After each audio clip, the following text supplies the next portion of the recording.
Hello everyone. So I just want to do a real quick overview of this Nilight fuse holder. This isn't so much a review as just showing what the product looks like. I find that often on Amazon, these smaller kind of products you purchase, they don't have good photos, especially for utilities or wires or things like that. I just want to show what it looks like. So you can see the wire itself, it runs in a loop. That way you can kind of cut it wherever you want, creating lengths of different sizes.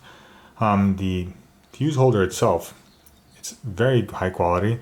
And when you close the cap, requires a bit of a push, but it really closes well.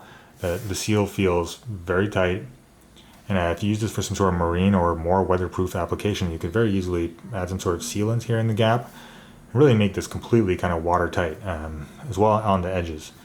But just so you know, if you need to see what you're buying or wonder what the actual product looks like when you get it, this is the fuse holder. I think it looks like a good product.